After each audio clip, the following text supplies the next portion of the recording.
Hi, welcome to Criminally Creative. Today is Sunday, November 11th, which is Veterans Day in the United States. For those of you who may not know, Veterans Day is the commemoration of the Armistice Day of the First World War, which occurred on the 11th day of the 11th month at the 11th hour. Also, in the United States, it has become a day where we honor our veterans, those both living and dead, and anyone who has served in the armed forces. My name is Susan. I'm your host. You can find me on Ravelry as Legal Eagle and also on Instagram as Criminally Creative Podcast. I do have a group for the podcast on Ravelry, which is also Criminally Creative Podcast, so I hope that you will join us there. It's not very active yet, but hopefully it will get more active as I do more of these and more people find me and we can have some lively discussions.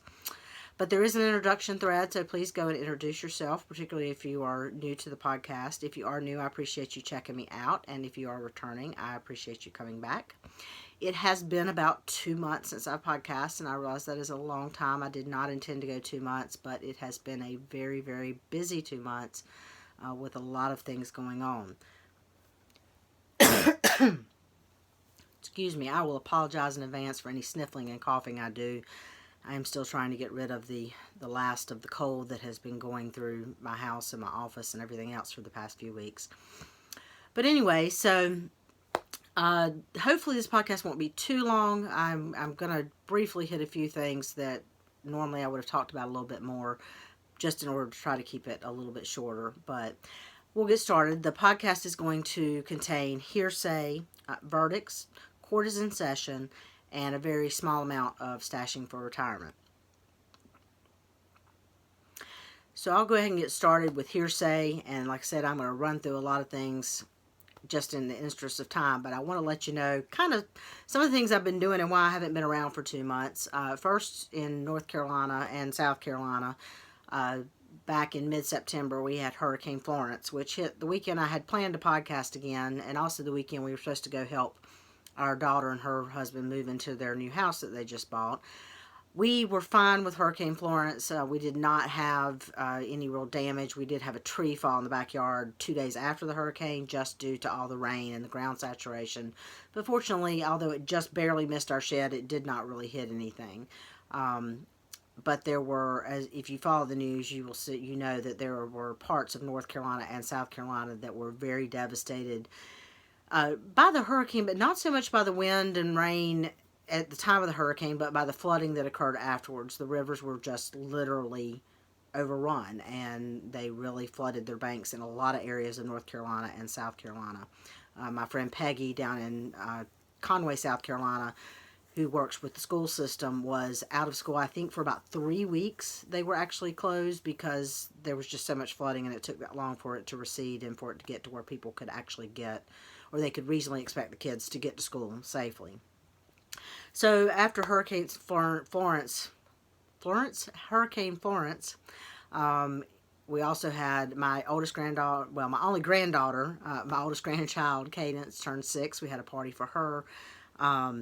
The weekend after that was the Rising Meadow Farm Fest, which is a farm in Liberty that twice a year does events. In the fall, they do the Farm Fest, where there are actually a few other vendors, and they do some sheepdog demonstrations, and they do a couple different things. My husband and I went up there for the day, and we also ran into Pam and Greg from the Unraveling podcast, I think, Unraveled or Unraveling, I'm not sure. Knitting Daddy and Pam Maher, who is the owner of Fibercrafty. Ran into them and just walked around, watched the sheepdog demos, bought some lamb to cook, and enjoyed the other vendors. Let's see. After that, my 50th birthday was the first weekend in October, and we went to New York City for the weekend, which is a good time. We went with another couple that we travel with occasionally, had a good time. The weekend after that, I actually did go see my daughter's new house finally.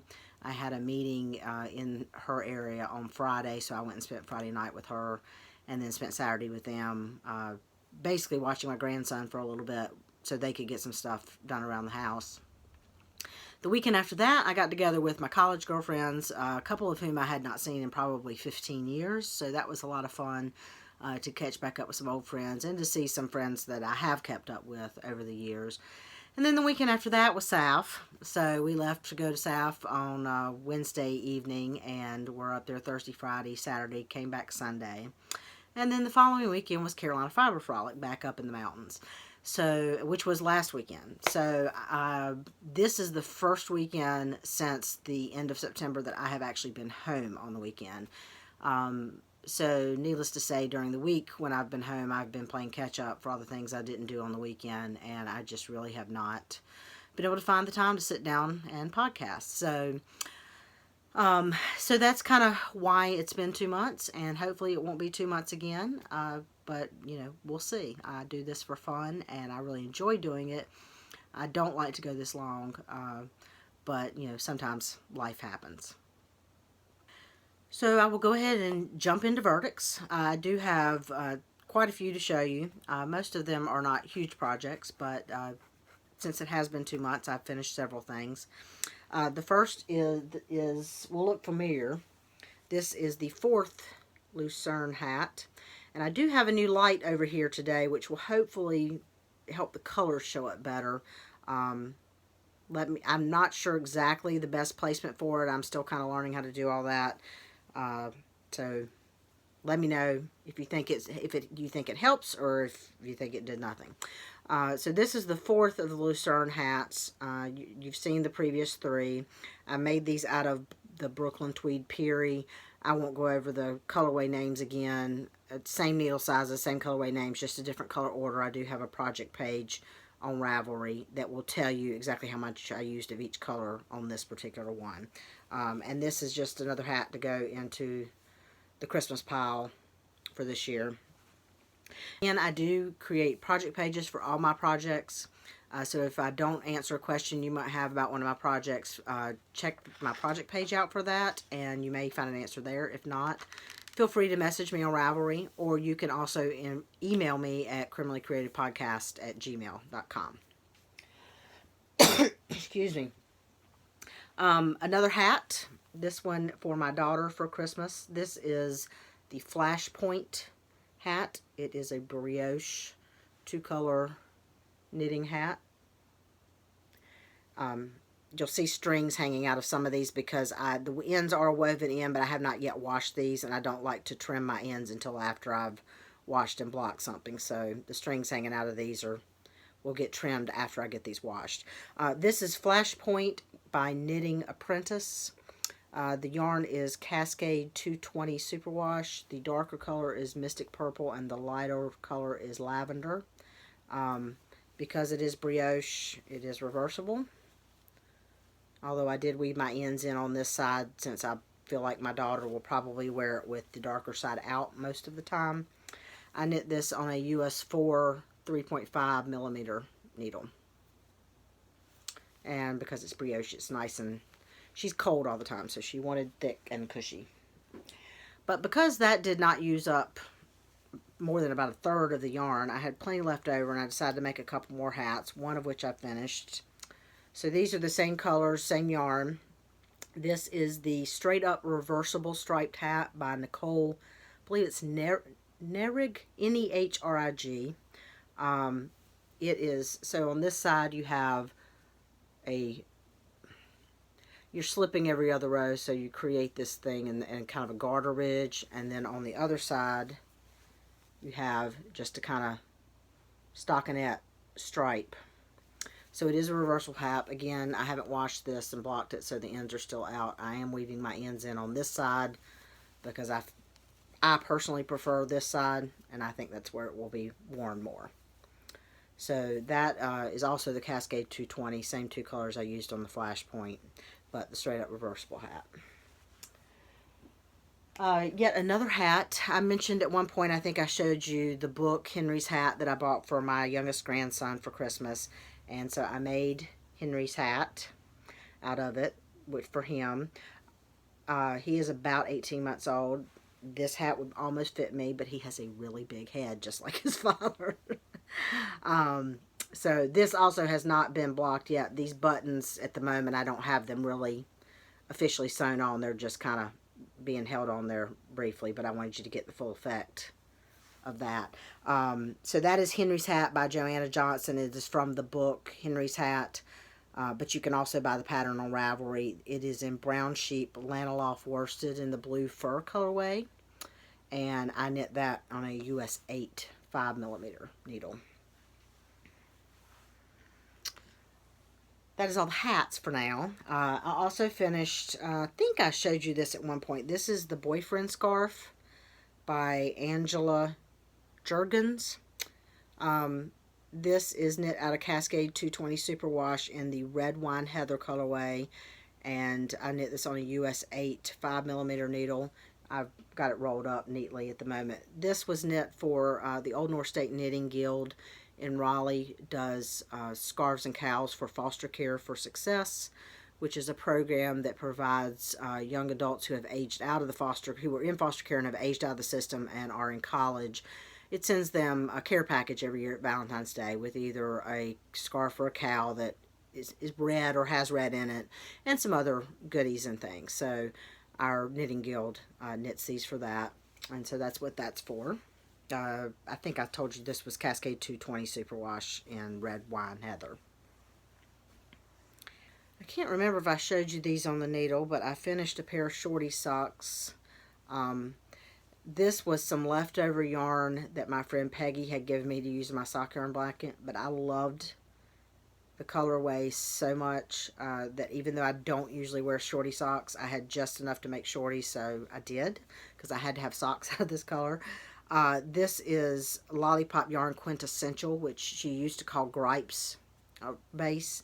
The colorway is Still Waters, and I knit these on a US 0 2mm.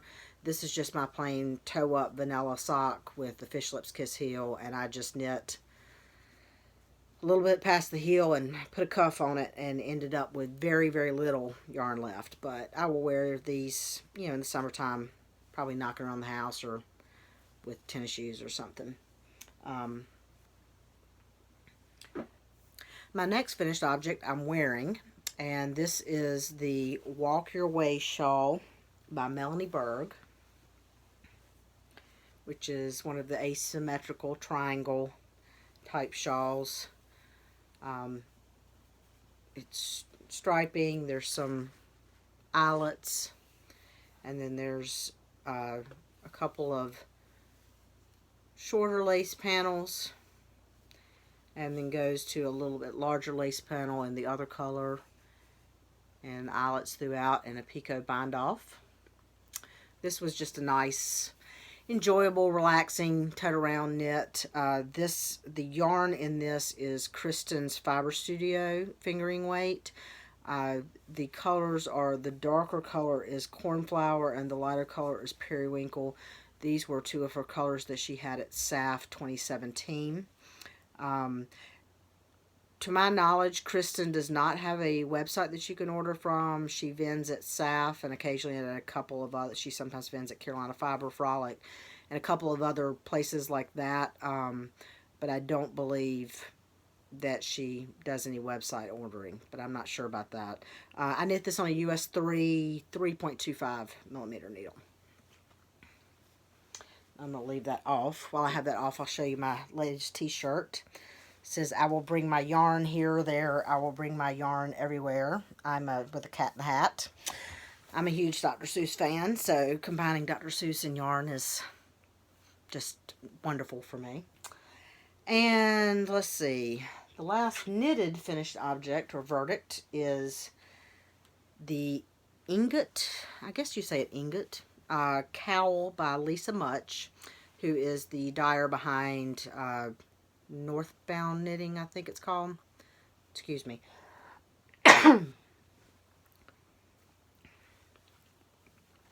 I knit this out of some hand-spun Targhee. The fiber was the 2015 Carolina Fiber Frolic colorway from spring 2015. It was dyed by the Copper Corgi, Sarah. And I knit this on a US 11 8mm needle. It is a cowl, but it is, and I'll see if I can kind of show you, but so it's a big, I think the pattern is written for like a DK weight, maybe a worsted. This is probably more of a worsted.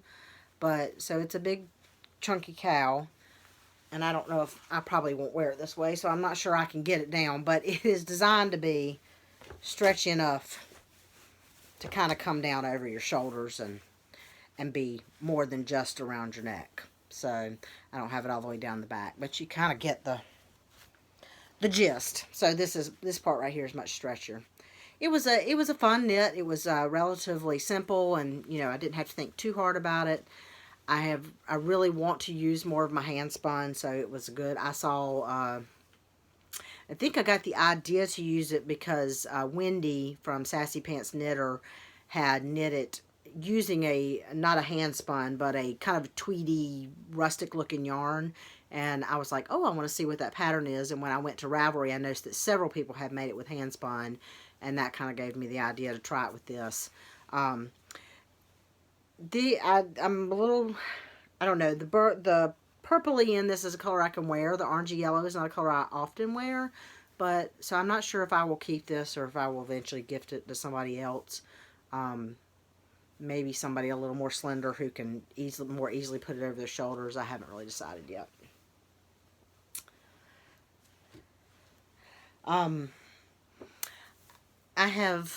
also finished several more dishcloths for Christmas for the neighbors, which I'm not going to show you. And I also finished a crochet project, which is a cowl, which was a test knit.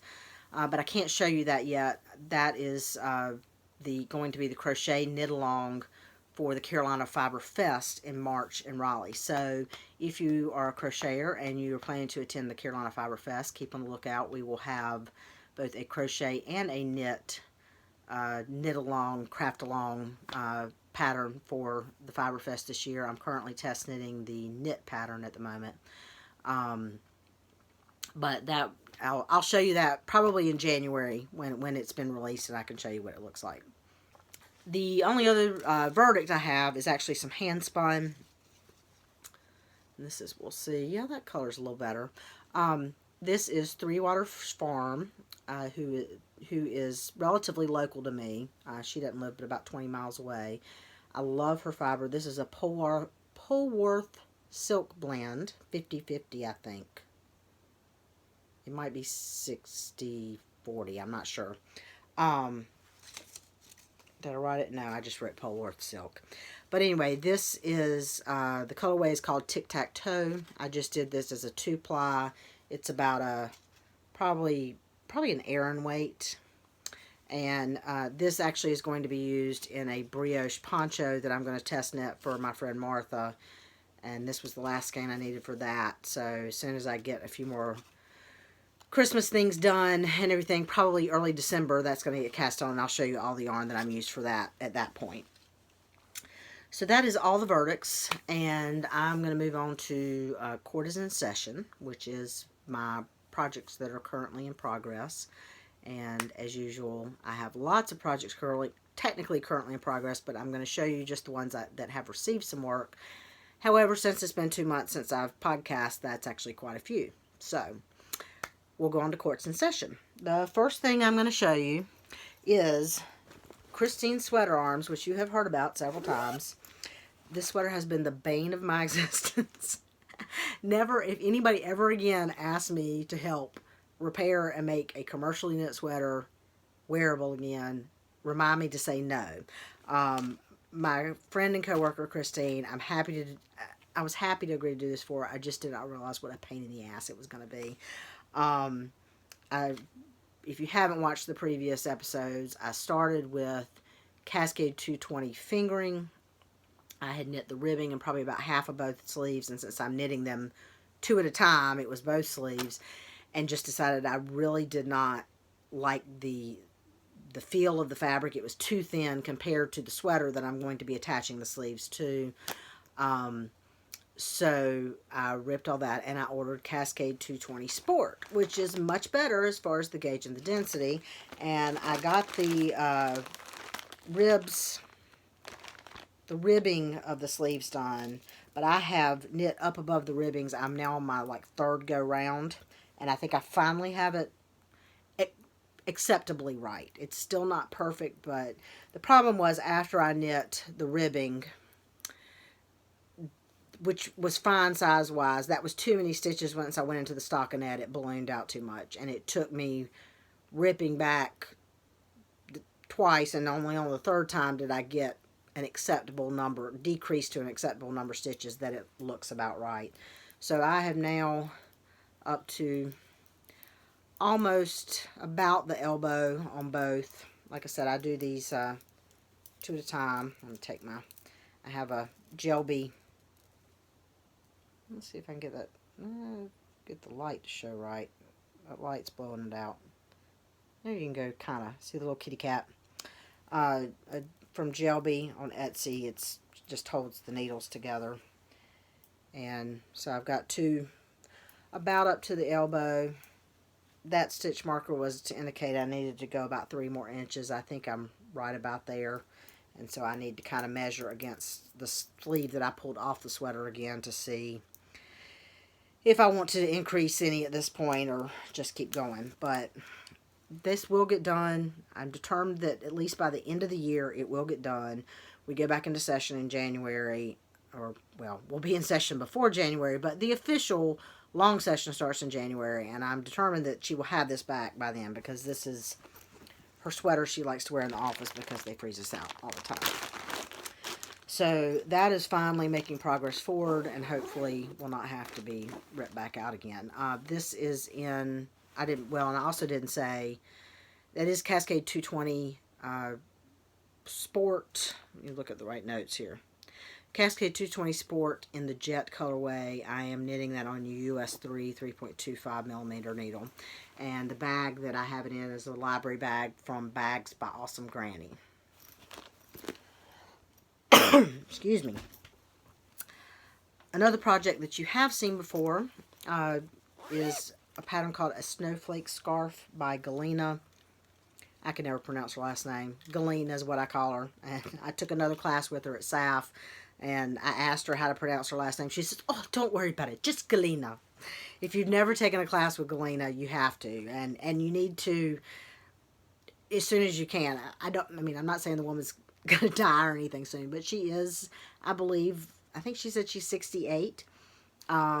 So, we don't all live forever, and she's a wonderful teacher. I took, last year I had taken a Learning to Knit Orenburg Lace class from her, and so I had started this to show her because this year at SAF, I took a spinning and plying Orenburg style, which is a supported spindle class, and really enjoyed that. I'm not much of a spindle spinner, and I don't think that I'm going to do a ton of spindle spinning, but I love history and I love to learn the different techniques. I never knew that, at least in Orenburg style spindle spinning, you actually use a different spindle for plying than you do for spinning the singles.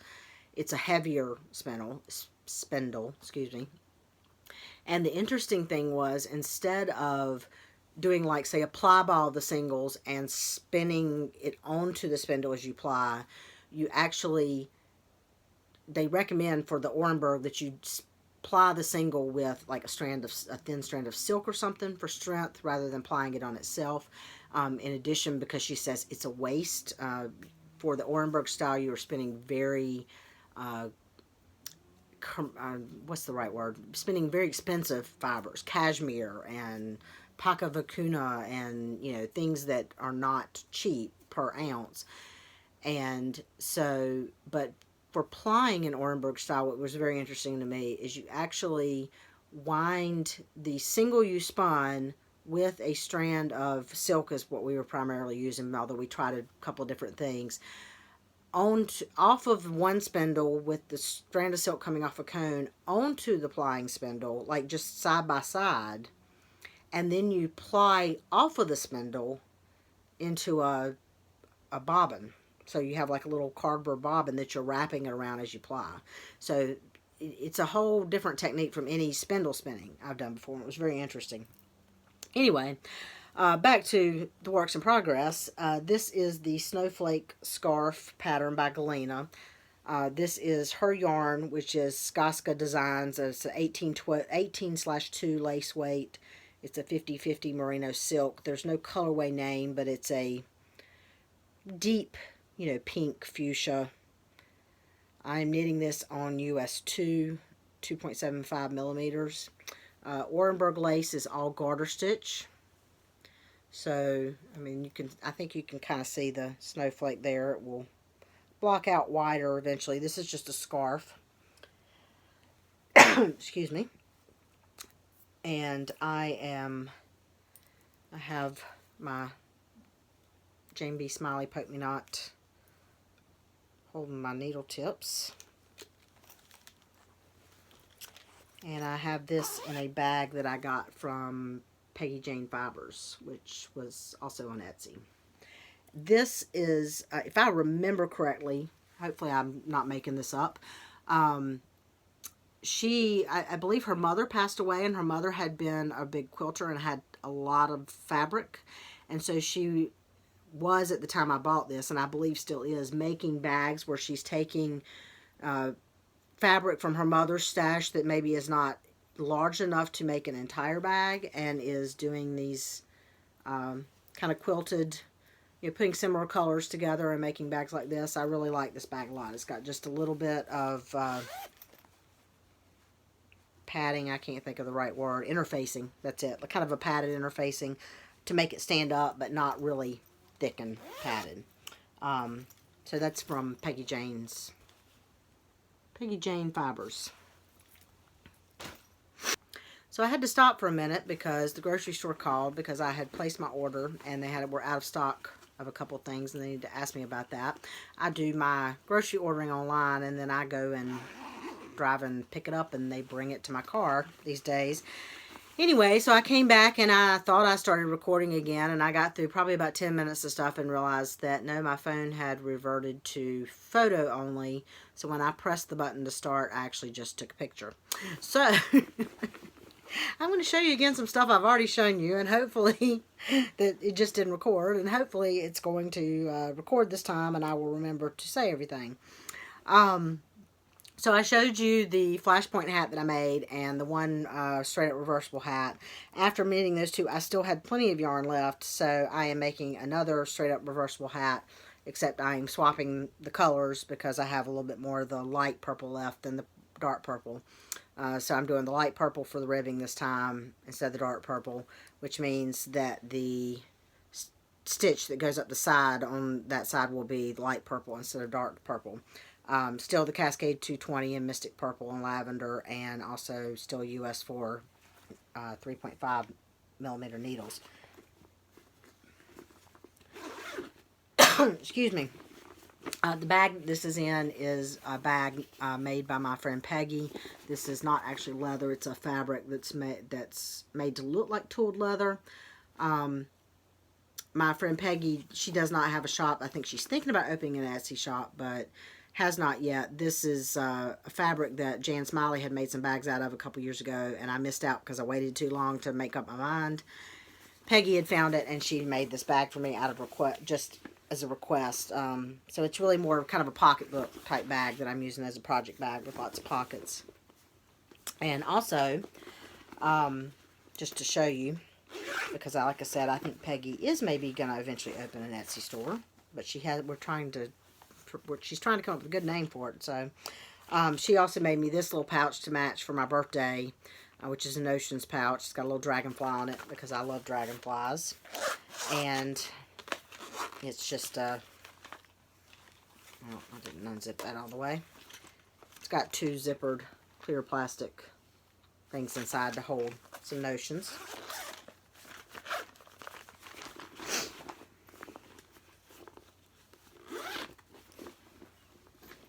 And because I finished those Stillwater socks, I needed a new pair of purse socks. This is Jan Smiley Poke Me Not. This is Knit Spin Farm, her Corriedale sock. These are just my plain vanilla recipe, toe up, fish lips, kiss heel on the leg. The colorway for this is Woolly Mammoth, which is even stripes of plaid shirt, which is the light blue, faded jeans, purple button down, brown linen skirt, and worn out khakis. So that's, ooh, that's bright. There we go. Knit Spin Farm, her Corriedale sock.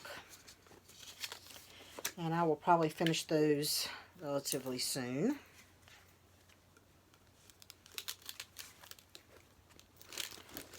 And the bag that is in is another Jan Smiley bag. This is one I bought from her at SAF 2017. Jan vends with Kristen's Fiber Studio, who I showed you the purple yarn from the Walk Your Way shawl, usually at SAF each year.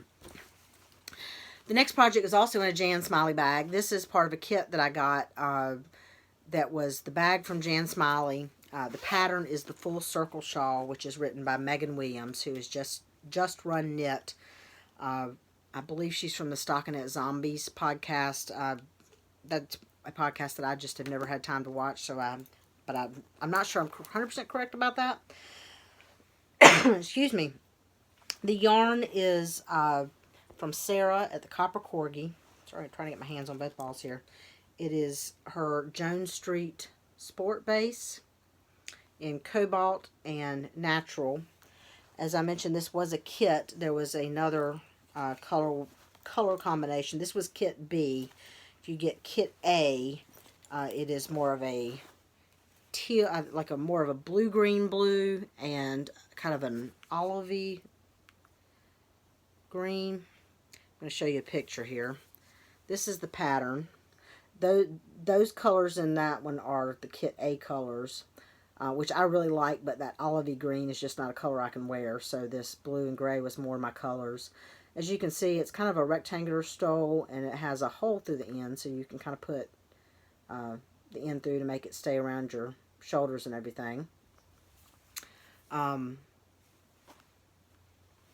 This yarn, the Jones Street, is 60% superwash merino, 30% alpaca, and 10% silk. I love this yarn. I have made a cardigan out of the Jones Street Sport. I have made a pullover out of the Jones Street Worsted. It is very warm because of the alpaca content. I also have another sweaters quantity of the Jones Street Sport in this same cobalt colorway that eventually will become a sweater. I have not put a ton of work into this just because I need to be doing my Christmas knitting instead. But I have finished the whole and gotten to the part just barely where I'm starting to knit flat to knit the rest of the length of the shawl. So, again, this was a kit. It came with a Jan Smiley Poke Me Knot. It also came with a Lose Me Knot that has the light bulb like stitch markers in it, and a little bit larger Lose Me Knot with a tapestry needle in it. I believe when I checked earlier today, there were still a few of the kits left on. You can get it at Sarah's website, the Copper Corgi, on Etsy. And I believe that there were still 4 or 5 of the kits with either option. And I believe the number of kits is controlled by the number of bags and accessories available. So right now you could get 5 of kit A or 5 of kit B, but I don't think you could get 5A and 5B, if I'm correct in the way that works. So, but right now there are at least 5 kits left that you could choose either kit A or B, and again, my colors are kit B. The next project that I'm working on, excuse me, is a latte coat by Lisa Chemery, Chemery. This is for my youngest grandson, who is about 18 months old, so I am making the 2T to 3T size, so hopefully he can wear it this winter and next winter as well.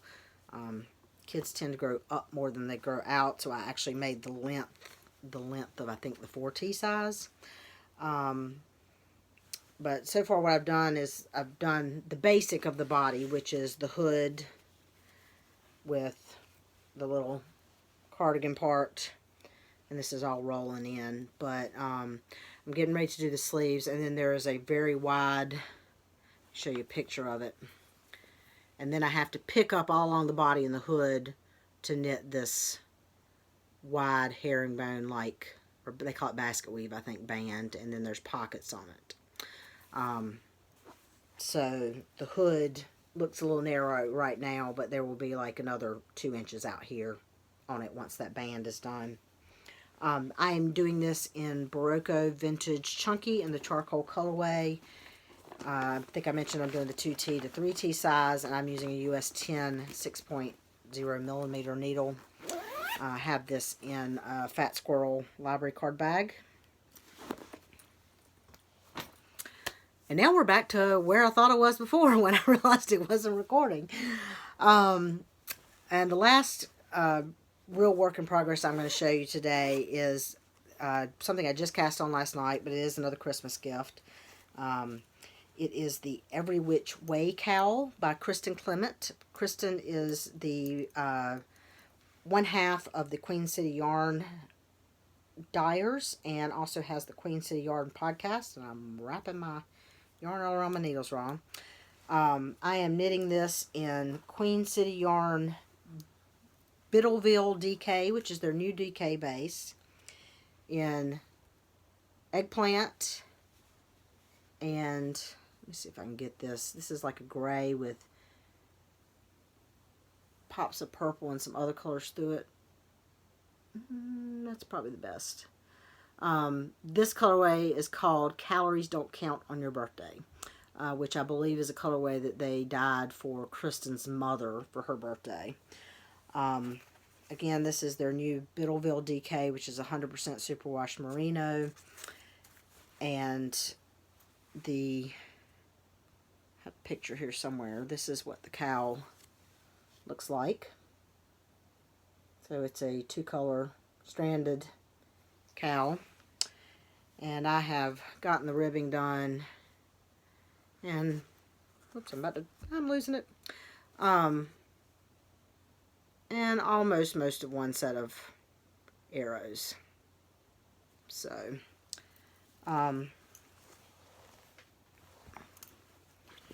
this is in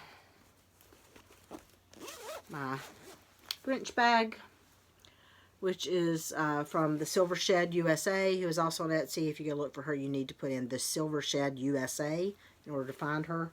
Etsy has the worst search engine. And this is what, I think she calls this her dumpling style bag.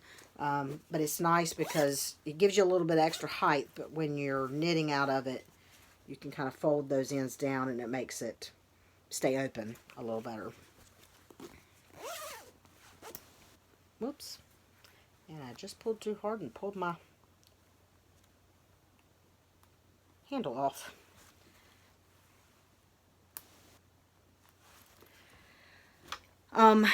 That's really all of my true whips. I have something I want to show you that I guess we'll call pre-trial proceedings. It's not really recorded in session yet because I haven't actually started it, but I'm getting ready to. One of the classes I took at SAF was Sock Machine Driver's Ed, which was taught by Melissa, I think her last name is Dewey. She and her husband are the business Bobbin Boy. And they do a lot of restoration of antique sock machines, and restoration of looms. Bobbin Boy is a wonderful woodworker. They work up, I think, with Mount Vernon, doing some restoration of stuff. My friend Peggy was talking to him, is going to use him to put together and restore an old cradle that she has. And I think he mentioned to her that he used to work for Sotheby's. So he's an extremely talented woodworker and other things. But Melissa is really into history and everything, and so she taught this class at SAF called Sock Machine Driver's Ed, which was wonderful. It was a 2-hour class where there were only 8 students in each class, and I think she taught like 4 or 5 settings of this class, but she had a variety of sock machines set up around 2 tables, and so basically we got to learn the basics of how to use a sock machine, to crank on a sock machine, and then we could also go around and kind of test all the different machines she had. I worked primarily on a Erlbacher Gerhardt Speedster and a Braun something or other that was an older one. But I learned a lot. It was a really good class. I'm getting ready to buy a circular sock machine, and So it was really nice to get that little hands-on and get an understanding before I buy it, to make sure that, you know, it's not going to be too complicated. Everybody says there's such a huge learning curve, and really I don't, you know, it's no, to me it doesn't seem like it's going to be any bigger of a learning curve than just learning to knit. It's going to take some practice and some getting used to. But I haven't bought one yet, and part of the reason is one of the things that I wanted to do before I bought one is to make sure that I will enjoy doing what I think I want to do with it most. And what I think I'm probably going to do with it most is crank tubes and then hand knit heels, toes, and cuffs. You can completely crank a whole sock, heel, toe, cuff, everything. But the main reason I want one is to get through some of my sock yarn stash. I have several family members that love my hand knit socks, but I just can't hand knit entire socks fast enough to keep my sock drawers full as I want it and give them socks as often as they would like them. So one thing I did is Wendy from Sassy Pants Knitter podcast, who was also in my sock knitting class, so it was great to finally meet her in person, had mentioned that Freckled Wednesday will crank tubes for you on her sock machine. So she had a special it's been probably almost close to 2 months ago now. Now I'm knocking things off. Hold on a second. Where I think it was, if you sent her 6 skeins of yarn, the 6th one was free or something like that. So I sent her 6 skeins of yarn and had her crank tubes. Sorry for the crinkling. I'm going to leave these in plastic. I had her leave me at least 20 grams of each yarn because, as you've seen before, I do several scrap sock blankets, and I wanted to have some left over for those. And also I wanted to have enough not cranked that if I decided to do the heels, toes, and cuffs in that particular yarn, that I had enough for it. So I'm getting ready. I have not done any of these yet because I wanted to show you the tubes, but I'm getting ready. Probably when I finish the pair of socks that I'm working on, then what I will start doing is the heels, toes, and cuffs on these before I actually start another pair of socks. So the first one is, this is Lollipop yarn, and this, I can't remember which base this is of hers, and I can't quite see. I think this is her traditional base. The colorway is Singing in the Rain. And another Lollipop, this colorway is Karma Chameleon. And I believe this is a traditional as well. Yes, traditional base. Freckled Wednesday has a 64 stitch cylinder, so I had her crank these at 64.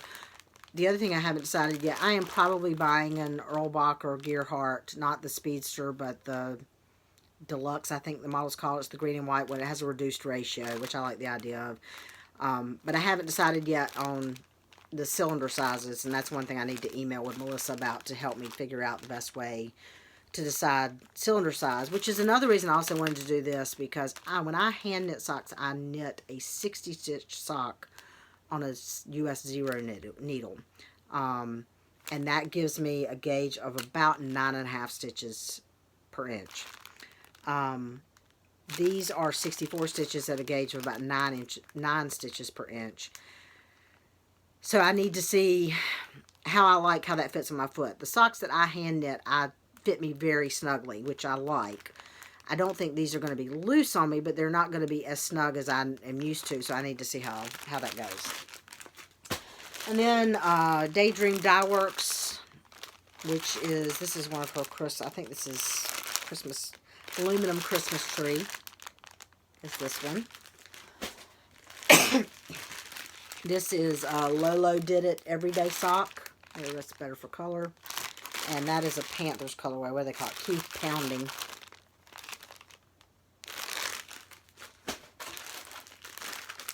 This one is, I bought these at Carolina Fiber Fest actually several years ago when it was still in Sanford, from Angora Online. This is an 80 merino 10 nylon 10 cashmere fingering. I'm not sure the colorway name. It's just kind of a burgundies and orange. And then this one is Cedar Hill Farm Company in the Salt Marsh colorway Rocket Sock. So some of these, like this one, which kind of micro striped, I will probably do the heels, toes, and cuff in the same colorway. But the ones that actually striped, and maybe the keep pounding, I will probably do more like solid heels at least. I'm not sure about the toes. I'm going to have to experiment a little and see what I like. I tend to, even in self-striping yarn, when I hand knit, I tend to just, since I do the fish lips kit seal, just keep going and let it stripe however it happens. So I'm not super particular about the stripe order getting messed up or anything like that. But I also have not done a ton of afterthought heels, so I will have to kind of figure out how that works. So that is all of the knitting and the spinning and everything that I have done. I have, my stashing for retirement is a lot that I've actually bought, but I'm not going to show you everything. But like I said, I did go to SAF, as usual. I bought a lot of yarn at SAF. That is all on my Ravelry stash. I put everything in there so you can go and look at all of it. If you sort it by date added, you'll be able to see all my recent purchases since the last podcast. Also, Carolina Fiber Frolic, on Fall Frolic, there is just a couple hours Saturday morning where people can vend if they want, and it's a combination of actual vendors like Queen City Yarn and Kristen's Fiber Studio, and this year Java Jenny from, I think her business is Kitchen Countercrafter, who makes bags and things like that were there. And then other people do like some D-stash and stuff like that. So, and the Fall Frolic on Sunday, Black Mountain Yarn Shop opens for us as a private shopping event and gives a discount. So I did buy yarn at Carolina Fiber Frolic on Saturday and on Sunday. Actually, the Every Which Way Cow that I showed you with the Biddleville DK, I bought that at Carolina Fiber Frolic on Saturday. But the only thing I am going to show you in stashing for retirement is the September and October months of the Knit Two Together colorways that Hugh Loco did with the Grocery Girls, because I've showed you all the other ones, so I wanted to show you these as well. Excuse me. So the September colorway was called Cat Nanny,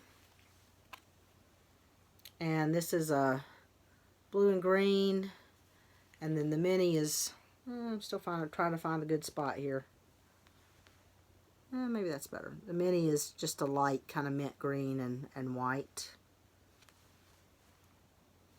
And this is merino sock. Both of these are in the 80/20 merino sock. And then the other one was called, the October is called Jet Setter. And it is purples and pinks and grays. And the mini is like an eggplant color. I really like this one a lot. I mean, this one's kind of my normal colors, but this one, this is, well, purple is one of my normal colors too, but I really like that one a lot. And I can't remember, both of those came with goodies, but I can't remember which one came with which. One month we got this little cute little, notebook with a pen. And I don't think the pen says anything on it, no.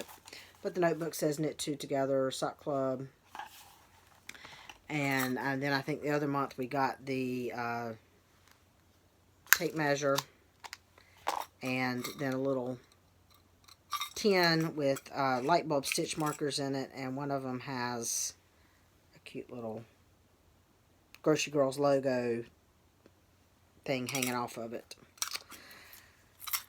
And then the other neat thing that I got recently as part of my birthday from Peggy was she sent me, you may have seen these. These are this is, I think it's Ann Budd. Is it Ann Budd? Yeah. Ann Budd Knits has this handy gauge ruler.